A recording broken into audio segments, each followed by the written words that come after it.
Okay, so Frankie Dolan has got a new book out. It is called Outside of the Right. After a couple of technical issues, Frankie Dolan is with us. We both struggled with Zoom, it turns out. Frankie, neither you or I are technical geniuses. No, well, I'd say it was on my half. Oh, now myself and my phone and my laptop. I wouldn't be a man for the laptop, but hopefully the phone will work now. I'd never off it, so hopefully it'll work. Well, I was just going to say, I mean, do you pine for the days of traditional communication? Has Zoom done anything for you over the course of the last year? It's given me a pain in my head a lot of the times. I'd be old school on.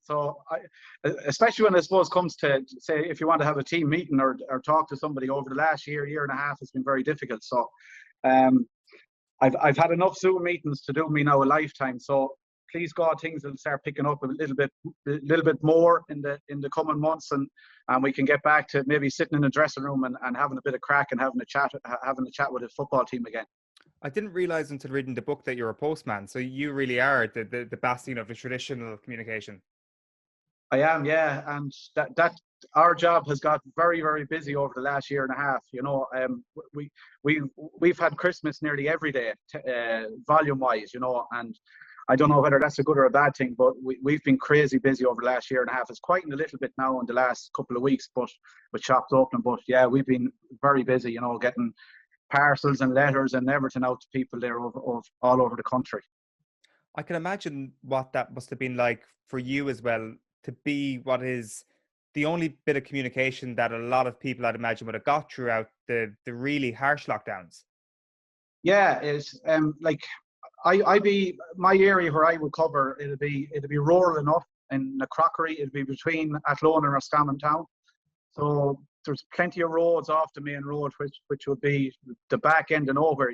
So I I'd have a few older people on my own, and they wouldn't have seen people for a couple of months, bar maybe their neighbour across the road or me delivering a bill nearly every day of the week. So it was very difficult for the older generation, without doubt, because nobody could come and visit them, their family, their friends, and all they'd really see was maybe people driving up and down the road, or myself throwing a letter in the letterbox or something like that. Like I remember over the course of the couple of lockdowns, David Brady was saying that he was ringing up people to just chat to them. I'm sure you kind of felt a similar sense of duty almost, that you were their Yeah. one conversation. Yeah, that's right. And I think David Brady and he done a brilliant job. I enjoyed what he was doing. I listened to a lot of it as well. And no better man than Brady to talk away with, talk about Mayo and the Dogs and all that. Yeah, but it was brilliant what he done. And yeah, I had a sense of what he was up to with there. Just getting talking to people, which is great. And I think people realise the most important thing now, more so than rushing and racing around all over our lives, is just to settle a bit and relax, and just to be able to have a conversation, which is happening now, which is great. How then was it for you to have a conversation in the pages of this book, to open up about certain parts of your life and to tell a story? Because again, it's not a traditional Irish male thing to do, to open up and tell your story, but you've done it very well in the book. Yeah, I suppose someone like me, like I've done interviews all over the years when I was playing and managing, and you wouldn't be giving a lot away. You know the crack the way it is. It'd be the usual spin-offs and that. But I suppose when I sat down and I chatted to Liam Hayes and Dan Dooner, and I had a think about it myself over a few weeks, like I just knew myself that there's no point holding back and hiding stuff. So I put everything out there as honest as I could. And that's what I wanted to do. And thankfully, I'm getting good feedback from people around the country, which is great, because when I was in school, and my teachers, a lot of them now have been ringing me and they say, Jesus Dolan, of any of the people in the school, you were never going to be writing a book. And I think I'm the only one that wrote a book on, because I was there for football and football alone. When you say you were in school for football, do you mean GA or do you mean soccer? It would have been soccer at the start, and then Yeah. I got into the GAA when I was in about fifth year, going into sixth year. Then the fifth year, going into sixth year, and that's when I sort of packed away the soccer, and my GAA career took off after that. And thankfully, I had a great career. Had some downs, but had plenty of ups, and great memories of winning, whether it be with my club or I won two trophies with my county, an under 21 and a senior. So yeah, I was lucky enough that I had a bit of success along the way. What inspired you to, I guess, take up soccer and take it more seriously and pursue that for the majority of your childhood ahead of Gaelic games? Yeah, well, I suppose my father would have played with Westmeath. He's originally from Athlone on the Westmeath side. And my uncles Desi and Ken, now they'd be a father of Desi Jr. and Gary Jr. and Ken would be James's father, who's still playing with Westmeath. And they would have been all GA people all their lives. And I suppose when we were younger, it was soccer that I was interested in. And the same with Desi and Gary, like it was all soccer. We would have started with probably in around under 10. We would have started with under 10s with the great Cisco Flynn, originally from Dublin. He was a brilliant trainer for us and a real character.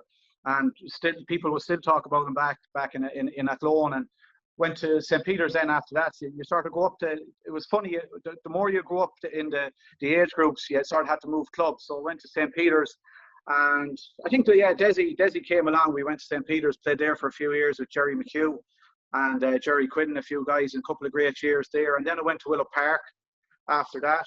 Had a year or two, a year there, and then went to Athlone Town when we hit the under 17s, under 18s, and eventually I played a couple of games with Bohemians with the reserves under Turlock O'Connor, and that was nearly the end of my soccer career. After that, then it sort of petered out, and I just took up I got into the Gaelic. I really enjoyed it. I liked the speed of it. It was a great game back then. It was man for man, which we loved. It's not like today's game, but it was, forwards could express themselves. And I loved the physical side of the things. The game was fast. You were getting plenty of hits in, getting plenty of hits yourself, and I loved it. And it was a way better game that I found in soccer. The older when I got about 17, 18, that's what I loved, and I turned my back completely on soccer, and I never looked back on. You were a forward in soccer as well, were you? I was a centre midfielder. Right. As the boy said, I played the Jan Moby role. Yeah, plenty getting forward. Plenty. Your stats were good from that position.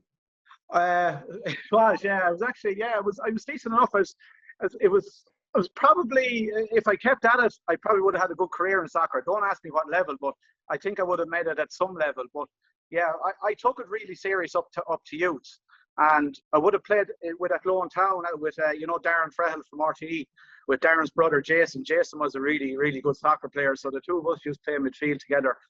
And I really enjoyed it. And like I got offered tries to play with Reading, and I just never took it up.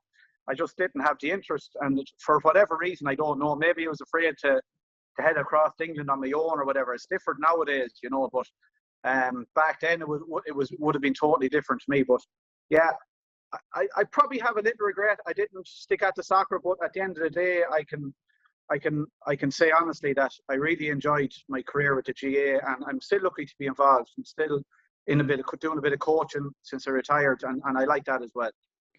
Desi was offered trials in Reading around the same time, was he? Yeah, the two of us were offered trials, and I don't know, maybe I blame my outlet and Desi's outlet, Desi Senior. Like, they were probably GA men all their lives, and staunch GA men that played with Westmeath. Maybe if they had more soccer in their blood, they might have roped us to go over the water and have a trial. Like, it's an interesting point, like, because it's, I guess at that point, if you're nervous about going over to England, the one thing you maybe needed was just that little bit of a push, or somebody to just give you to kick up the hole and say, no, listen, just go and do it. It'll only be for a short period of time or whatever.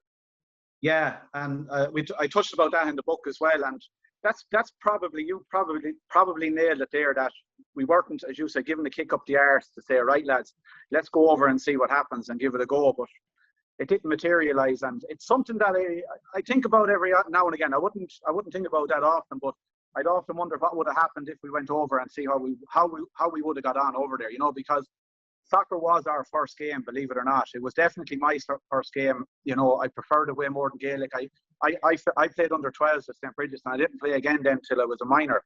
And I know Desi played a bit growing up, but soccer would have been his first game as well. And I think we were better soccer players than we were Gaelic players, but that's the way it just went in the end. We just ended up staying with Gaelic football. Who was the better Dolan at soccer, though? Oh, I was. You can ask him that. I'll vouch for that. But he was a good one too. Where did he play? He was a forward. I was He's supplying the bullets to him on. right. Yeah. Okay, Yeah. I see. Why did you give up GEA between 12 and 16 or 12 and 18, as you said there? Probably the main reason was I was told at the time that I had to make a choice, Right. whether it be Gaelic or soccer. And, you know, you wouldn't have that nowadays. But back then, like, that's what we were told. Well, I was told you have to pick one or the other. And I went into soccer and, you know, I enjoyed it. I really enjoyed the soccer. I travelled all over the country playing for Athlone Town and St. Peter's, you know, Willow Park. And, you know, I had a really good time of it. And yeah, that's the reason we were told. It's strange, like, because you wouldn't be told that nowadays. If a coach said that to a young lad now, the coach would be ran, you know. Yeah. Well, it's true, and there is that attitude out there. Like in the book, though, you do make the point that if you do want to make it at soccer, sooner or later you'll have to specialize. And maybe if you've been playing GEA for half of your childhood, you kind of need to be doing that in your early teens if you want to make it. That is. Yeah, well, if you want to make it a soccer, like soccer, you know, it's just a cutthroat business. And I know a few guys that made it a soccer, and like the dedication that they had to do, you know, to get to that level was unbelievable. Like Ray Kelly would have been a year or two older than me. He ended up playing with Man City back when I was around 17, 18, and he didn't make it. And he was one of the best players in the country here at the time, the centre forward.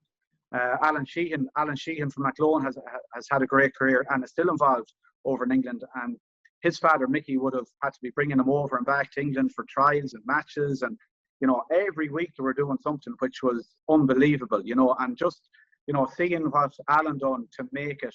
Now, he didn't play in the Premier League, but to get to the level he got to, which was a really good level, you know, it's unbelievable. And to make it now is probably even harder again, you know, with the talent that's worldwide and it's so easy to access players.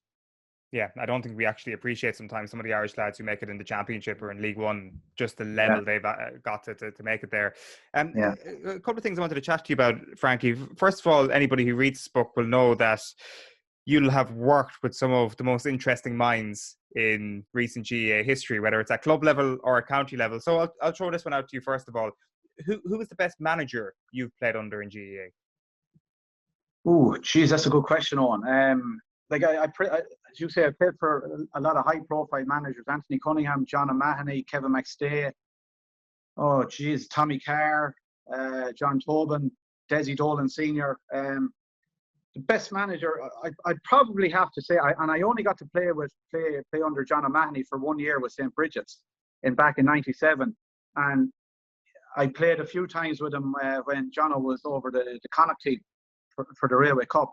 And I love John O'Mahony, and I'd probably say John and what he's done with the game, what he's done with Leitrim, then into Galway, you know, and he was involved with Ballina when they won the All-Ireland club title as well. So, you know, I'd have to say John O'Mahony. Just the way he operated back in '97, it really opened my eyes. I was only 18 or 19 going into that dressing room, and Bridges hadn't won a county final for 20-something years or something like that, something crazy, and we got John away and first year in, bang, title, you know, and, you know, it was unbelievable.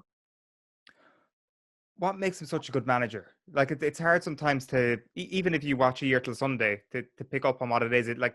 Some of the techniques, obviously, in terms of motivation are quite obvious from that documentary where he's putting literal articles up on the dressing room wall to motivate players. But from your experience, what made him so good? I suppose the respect the players have for him, you know, he's not a bullshitter. John O'Mahony is straight up, you know, and he knows what he's talking about. He came into our dressing room, and I'll never forget, he put a banner up, St. Bridget's 1997 Roscommon senior football champions, and like that's the way he came into the dressing room, the way you know, just the way he operated like that. It sort of opened our eyes and said, you know, we start believing in him, you know. And I said, Jesus, we might win. Like, this is my first year, and some of the lads who were there for donkey's years, I think they probably thought Johnno was mad, you know, because they got hammered in championships. They didn't even get to finals for, I don't know, 15, 20 years. And for him to come in and just put that up and to have that on the wall, and that sort of gave lads the belief straight away. So just this lad must know what he's doing. And we bought into it. And, you know, the trainer was savage. There was no excuses. John O'Mahony wouldn't take excuses. I remember one of the lads, he was the best player with Bridges the previous couple of years, a forward called Paul Brennan. and we called him Timber for a reason. But Timber was a brilliant footballer, and he was our best forward. And Timber told Jono, and now Jono and Paul's father, Donny Brennan, to be very good friends, and still are all over the years. They're very close friends. Paul told Jono that he was thinking about going to America for the summer. And Jono says, sure, go. That's it. I don't want to see you again. And he dropped him straight away. And that set a tone on, you know what I mean? And like, Jono he wasn't getting rid of our best player, but he was telling him he didn't want to see him. He didn't want him playing any league, nothing like that. And that laid down the foundations, I think, for everybody to row in behind him, you know, and, you know, something like that just made such a big difference to the team. And, it was some statement to do, coming in, fresh in, not winning a championship for over 20 years. And to do that with your best forward was unbelievable. Yeah, that's really interesting. You listed off a load of managers that you played for there, a load of great managers. You didn't mention John Mahon's name. No, I didn't play for John that long, so I wouldn't know if he's that good of a manager. I played him for a few weeks, but he got sacked in the end. He gave you the sack before that, though. He did, yeah. He gave myself and 4 other lads the sack, our captain and our all-star footballer from previous 3 or 4 years. Yeah, he came in and he announced himself to the Roscommon public by dropping 5 of supposedly the most senior and best players. So it didn't work out well for him in the end. There are numerous counties where this happens, isn't there, where a manager comes in and tries to make a mark. Sometimes it works. I suppose you would say that the vast majority of the time, though, it's probably not a great first reaction to managing a team. No, definitely not. Old people don't realise the rivalry between Roscommon and Mayo. Like, we hate each other. And I remember Mahon came into the dressing room after the 2004 kind of final when Mayo bet us, and like, he was just strutting around the dressing room. Like, lads were not in a good place, pissed off after losing the kind of final to our greatest rivals, you could say. And John came in and he was just blown about how good Mayo were and what they're going to do, and all this type of bullshit. And I was looking around the dressing room. I've seen a few lads now, and I'm surprised Mahon didn't get a belt, because I remember looking around seeing Mixer Ryan, Francie Graham, a few Nigel Deneen. There was a couple of hard boys there that wouldn't like to listen to that sort of stuff, and that was sort of the arrogance that they have, and probably still have Mayo. They still have that arrogance, and I don't mind saying it, because I'm great friends with a couple of ex-Mayo footballers, the Mortimers, and they know how I feel about them. Great footballers, but that Mayo have an arrogance that they think they're entitled to win this or win that, And when I heard Mahon in the dressing room that time, and then when he came to Roscommon, like, I was sort of excited that we had a new manager coming in, but it was sort of iffy that it was John Mahon that was coming in, because he's only living across the border.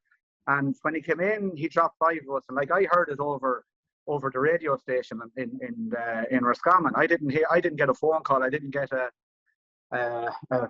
message or anything from John to say, would you meet up, want to have a chat with you? Like, that was disappointing. Have the balls to ring a fella or meet him and say, I was only 27. That you're not part of my panel. And there was 4 other players, top class players, dropped as well. And it was done in a way that it was sort of, to me, there was no real balls to it. Excuse the pun, but it was done. It was leaked to the media and it was put out in the local radio station, which to me wasn't good. Did you find out why he dropped you, or what the reason was for it?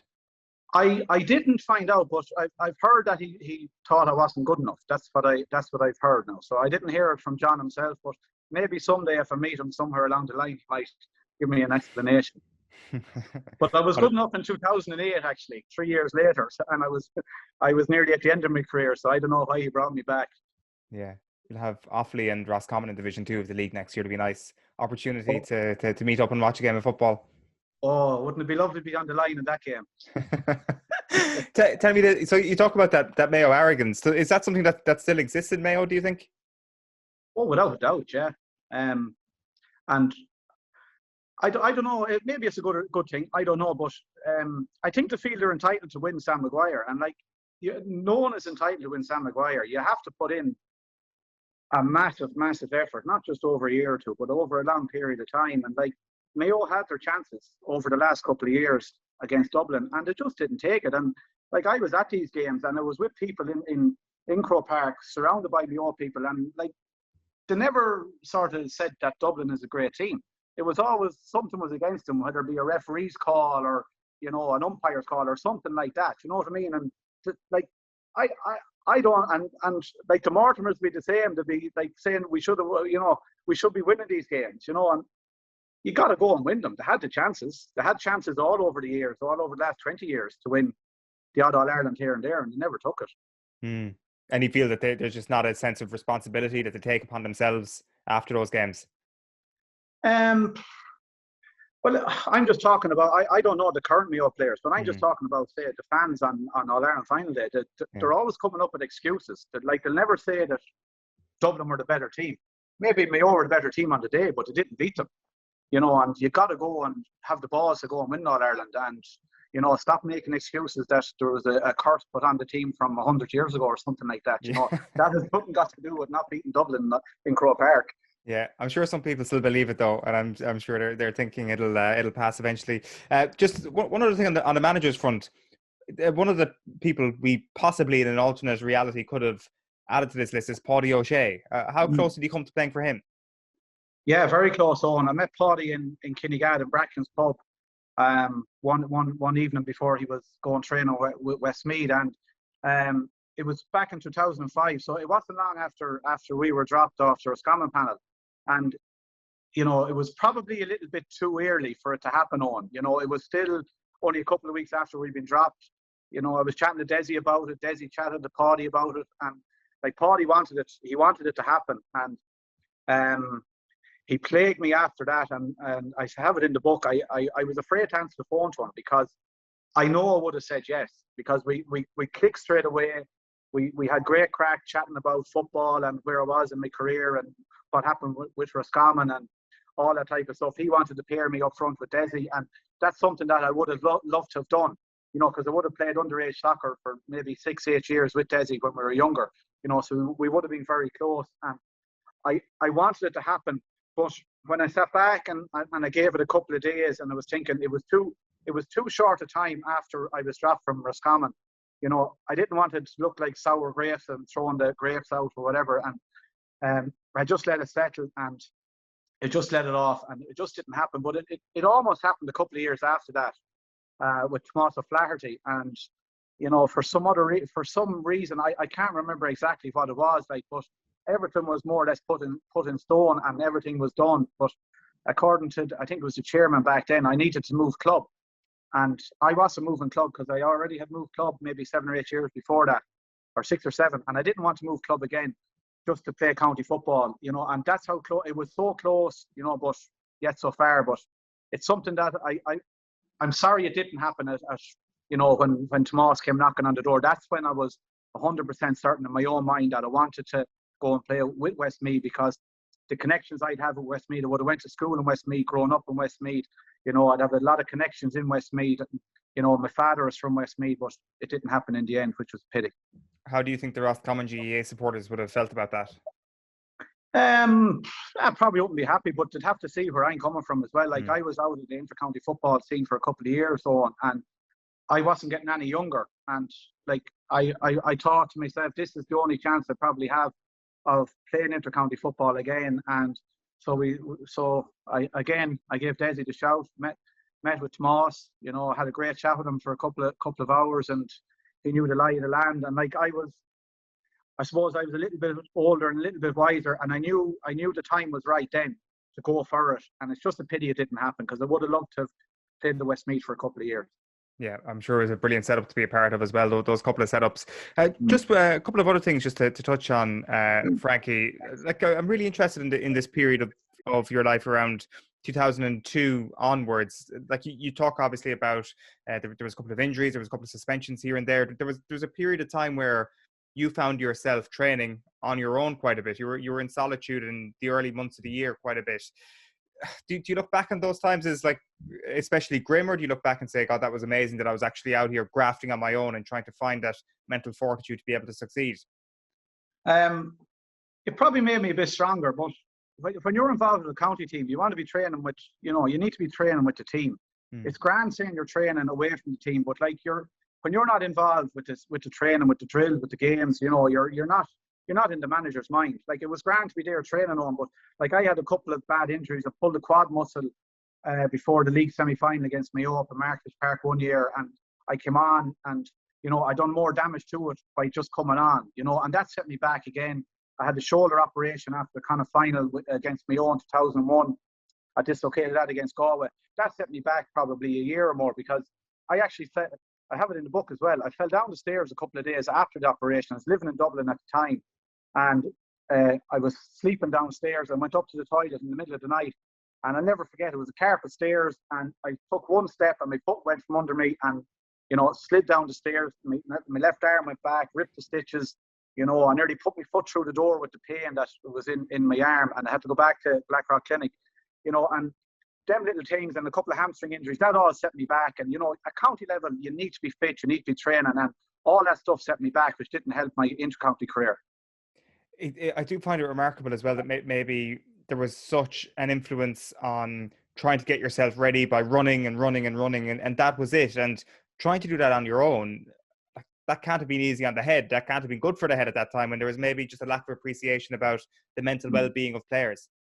Yeah, I know what you're saying. Yeah, it's not a good place for any player to be. Even nowadays, players, they've every support they can possibly get nowadays, and managers and coaches and selectors and whoever's involved with teams are aware of this, and they're not afraid to ask the question: is the player okay? And that's something that I have, especially this year. With a lot of young lads at the team I'm involved with this year, and you don't know what's going on with players' heads nowadays. There's a lot going on. Football, I think, is down the priority list. But back in my day, football was top of the list. Football was before work. It was before relationships. And that's the way it was with me. And when I was there and I wasn't feeling appreciated or feeling loved or whatever you want to call it, and not showing a little bit of respect, sometimes I had no work. I had no job. And, nothing was being done. It was all left to myself, So that wasn't good for me mentally, but it definitely made me stronger in years to come from my own self. I found it interesting that in the book that you said in 2009, you went to see a counsellor because you were quite aware of the ability that would have to allow you to speak about anything that's going on in your head. I found that remarkably progressive. Yeah, and a lot of that would have to go down to my good wife, Caroline. Like, I wouldn't speak to her, never mind to anybody else about how that like that back then. But she was really good to me. She knew my head wasn't in a good place, and it was a lot of stuff. It was all to do with football. It was, that's what it was all about. I took my football serious.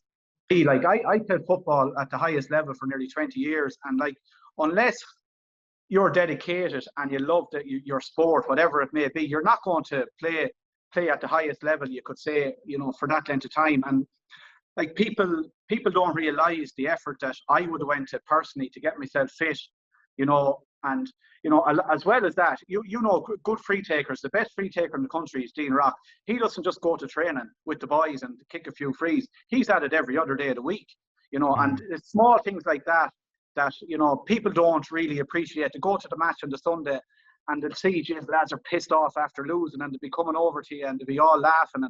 But like, we were taking this really serious. We were training 4 or 5 days a week 20 years ago with Roscommon, no more so than any other county. And we were in Division 1 league. We were getting league semi-finals, and a lot of the leagues then, that we got to three league semi-finals. And the problem we had back then is we had a small pool of players, and we picked up injuries along the way. So at the end of these leagues, we were always sort of, very, very light. And like, people don't realize the effort that we got to get to that level. And then if you lose a game, you're pissed off. That's what you are. And you put so much into it. It's grand for a person going to a game to turn up to pay their €20, but like, players are training 4, 5, 6 days a week to get to where they are. And when you're not being appreciated, and if there's stuff being spread around the country or the local newspapers, in Ireland, it's a small country, stories gather legs, and you get portrayed in the wrong sense. And that's one of the reasons as well why I wrote the book. Yeah, and there is so much more on that very subject, including the naked pool game, which the infamous, which we can laugh back at now, I'm sure, 15 years or so down the line in the book. Just one very last thing, because I think we just need to tell people about this. I mean, if I was asking you about your best managers you played under. If I was to ask you about teammates, I'm sure Shane Curran would pop up in some shape or form. We played the Connacht final against Salt Hill, the year Salt Hill won the All-Ireland club. And our manager back then was Ger Dowd, who went on to be a manager or a coach with Roscommon for a few years with Kevin McStay. And Ger be meticulous in his preparation, and he'd have a notebook there. It'd be like the Bible to him. He'd be writing down everything, you know, whether the drills you're doing, the mood, all that, all the games, the teams. And Kate got we were being hammered at half time. And Kate got it into his head. He went over and grabbed the book off Ger and he shredded it like you put it into a shredder to shred paper. And poor Ger didn't know whether to cry or laugh, you know. And I think Ger was disgusted that his Bible was gone with all his drills and everything all over the years. So Kate destroyed it on him. Yeah, more of that good stuff in the book, to say the least. There's some brilliant yarns in it, Frankie. I must say I really enjoyed the book. It's called Outside of the Right. It's written with Dan Dooner. It is out now. There it is. You've been listening to Frankie Dolan over the last little while. We got there in the end in the midst of all the technical issues, Frankie. Thanks so much for being so generous with your time. Owen, thanks a million, and thanks for all the positive feedback.